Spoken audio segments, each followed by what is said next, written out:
அஸ்ஸலாமு அலைக்கும் வரஹ்மத்துல்லாஹி வபரகாத்துஹு. இன்றைய கேள்வியை பார்க்கலாம். நீங்கள் இந்த மரத்திலிருந்து உண்டால் நிச்சயமாக அவ்விரண்டையும் பெற்றுவிடுவீர்கள் என்று யார் யாரிடம் கூறியது?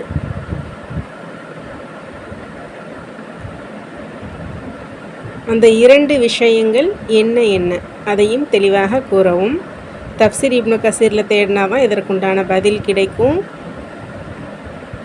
7வது அத்தியாயத்தில் 10வது வசனத்துக்கு மேலே இன்ஷா அல்லாஹ் தேடுங்க. உங்களுக்கு கிடைத்த பதிலை தனிப்பட்ட முறையில் அனுப்பி கொடுத்துருங்க இன்ஷா அல்லாஹ். நேற்று கேட்கப்பட்ட கேள்வியை பார்க்கலாம். அதனுடைய பதிலை தெரிஞ்சுக்கலாம். உங்களின் காலை பொழுது பாக்கியமாகட்டும் என்று யார் யாருக்கு முஹம்மன் கூறினார்?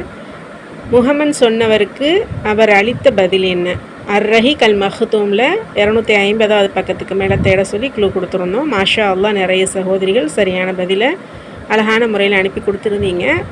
அர்-ரஹீக் அல்-மக்தூமில் 256வது பக்கத்தில் கொஞ்சம் நம்ம தெளிவாக பார்க்கலாம். உமைர் இப்னு வஹப் அல்-ஜுமா மற்றும் சஃப்வான் இப்னு உமையா ஆகிய இருவரும் கஅபாவிற்கருகில் அமர்ந்தனர். இது பத்ர் போர் முடிந்து சில நாட்கள் கழித்து நடந்ததாகும். இந்த உமைர் குறைஷி ஷைத்தான்களில் மிகப்பெரிய ஷைத்தானாவான். நபி ஸல்லல்லாஹு அலைஹி வஸல்லம் அவர்களையும் நபி தோழர்களையும் மக்காவில் அதிகம் நோவினை செய்தவர்களில் இவனும் குறிப்பிடத்தக்கவன். இவனது மகன் வஹப் இப்னு உமைரை முஸ்லிம்கள் பத்ர் போரில் சிறைப்பிடித்தனர். பத்ரில் கொலை செய்யப்பட்டவர்களையும் முஸ்லிம்களால் தங்களுக்கு ஏற்பட்ட சோதனைகளையும் சஃப்வானுக்கு உமைர் நினைவூட்டினான்.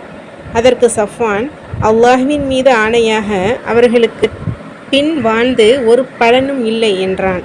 அதற்கு அல்லாஹ்வின் மீது ஆணையாக நீ உண்மையே கூறினாய். அறிந்து கொள், அல்லாஹ்வின் மீது ஆணையாக என்னால் நிறைவேற்ற முடியாத அளவுக்கு கடன் சுமையும் எனக்கு பின் சீரழிந்து விடுவார்கள் என்று நான் பயப்படும் குடும்பமும் எனக்கு இல்லையெனில் நேரில் சென்று முஹம்மதை நானே கொள்வேன்.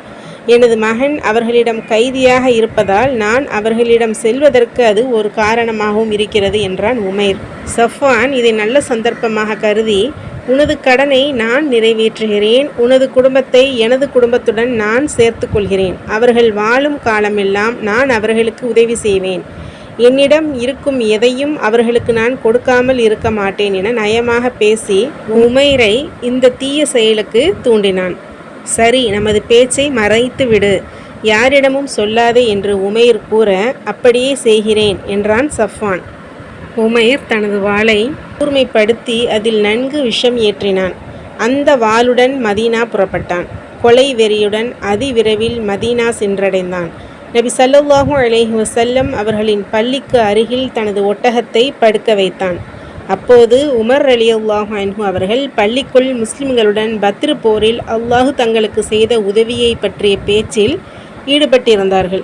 சரியாக உமர் ரலியல்லாஹு அன்ஹு அவர்களின் பார்வை உமைர் மீது பட்டது. இதோ நாய், அல்லாஹ்வின் எதிரி, தனது வாளை தொங்கவிட்டவனாக வந்துள்ளான்.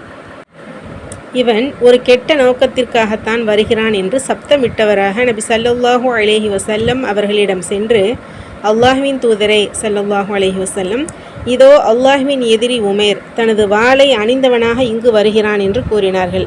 அதற்கு நபி ஸல்லல்லாஹு அலைஹி வஸல்லம் அவர்கள், என்னிடம் அவரை அழைத்து வாருங்கள் என்றார்கள். உமர் ரலியல்லாஹு அன்ஹு அவர்கள் அன்சாரிகளில் சிலரிடம், நீங்கள் சென்று நபி ஸல்லல்லாஹு அலைஹி வஸல்லம் அவர்களுக்கு அருகில் அமருங்கள், இந்த கெட்டவனின் தீங்கிலிருந்து நபி ஸல்லல்லாஹு அலைஹி வஸல்லம் அவர்களை காத்து கொள்ளுங்கள், ஏனென்றால் இவனை நம்ப முடியாது என்று கூறிய பின் உமைர் வாளுரையை அவரது பிடரியுடன் இழுத்து பிடித்தவராக நபி ஸல்லல்லாஹு அலைஹி வஸல்லம் அவர்களிடம் அழைத்து வந்தார்கள்.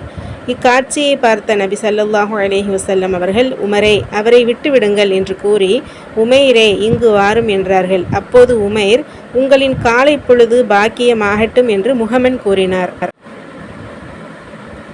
அதற்கு நபி ஸல்லல்லாஹு அலைஹி வஸல்லம் அவர்கள், உமைரே, உமது இந்த முஹம்மனை விட சிறந்த முஹம்மனாகிய சுவனவாசிகளின் சலாம் என்ற முஹம்மனை கொண்டு அல்லாஹ் எங்களை சங்கைப்படுத்தி இருக்கிறான் என்று கூறினார்கள். இதன் மூலம் உங்களின் மீது காலை பொழுது பாக்கியமாகட்டும் என்று சொன்னது உமைர் என்பவன். அதற்கு நபி ஸல்லல்லாஹு அலைஹி வஸல்லம் அவர்களின் பதில், இந்த முகமனை விட சிறந்த முகமனான சுகுணவாசிகளின் சலாம் என்ற முகமனை கொண்டு அல்லாஹ் எங்களை சங்கைப்படுத்தி இருக்கிறான் என்று கூறியது. அல்ஹம்துலில்லாஹ். இதன் மூலம் தினமும் ஒரு இஸ்லாமிய கேள்வியையும் அதனுடைய பதிலையும் இன்ஷா அல்லாஹ் அறிந்து கொள்வோம். சப்போர்ட் பண்ணி சப்ஸ்கிரைப் பண்ணி ஷேர் பண்ணுங்கள். அல்ஹம்துலில்லாஹ். ஜஸாக்குமுல்லாஹு ஹைர். அஸ்ஸலாமு அலைக்கும் வரஹ்மத்துல்லாஹி வபரகாத்துஹு.